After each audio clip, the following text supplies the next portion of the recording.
कृष्णा भक्ति चैनल में आपका स्वागत है। इस वीडियो को लाइक करें, चैनल को सब्सक्राइब करें और बेल आइकन दबाएं।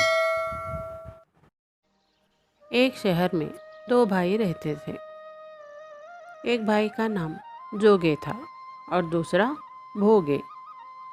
जोगे धनी था और भोगे निर्धन।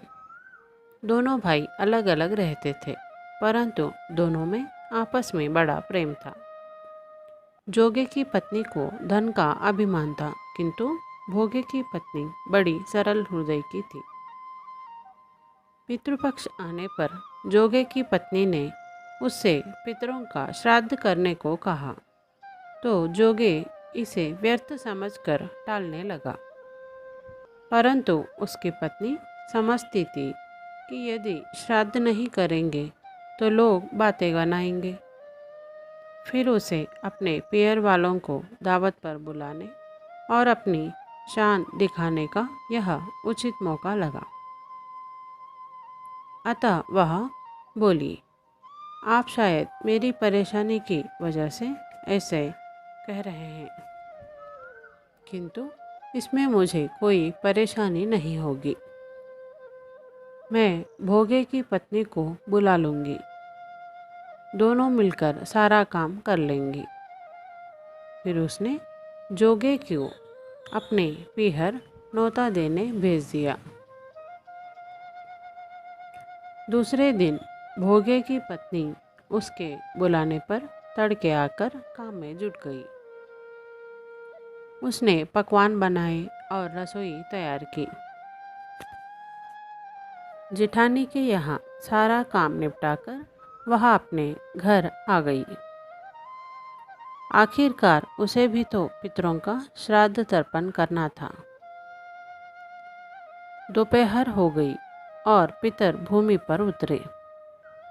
जोगे भोगे के पितर पहले जोगे के यहाँ गए तो वहाँ क्या देखते हैं कि उसके ससुराल वाले वहाँ भोजन पर जुटे हुए हैं। फिर निराश होकर वह भोगे के यहाँ गए।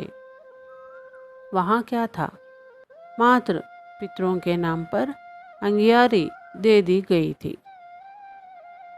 पितरों ने उसकी राख चाटी और भूखे ही नदी तट पर जा पहुँचे।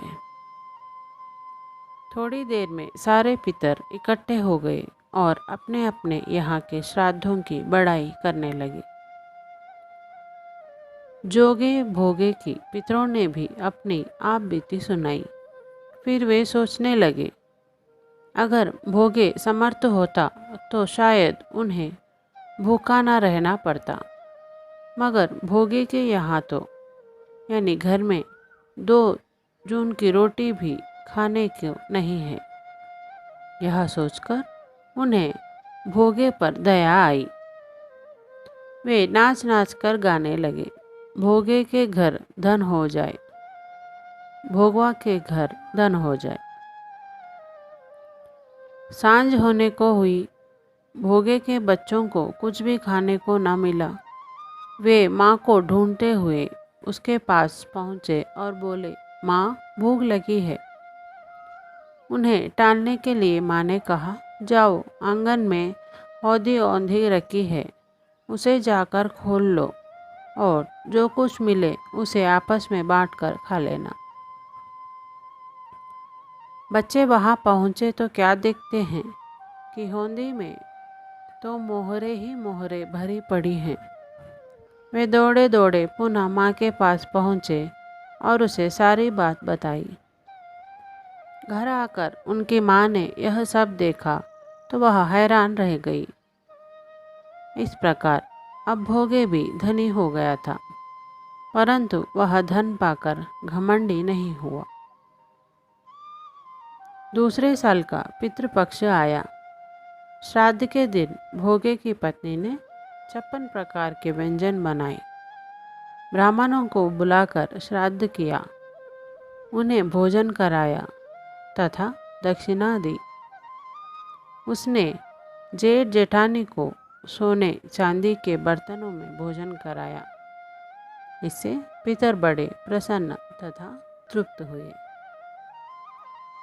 पितृपक्ष में यह कथा जो भी सुनता हो उसे पितरों के आशीर्वाद जरूर प्राप्त होता है।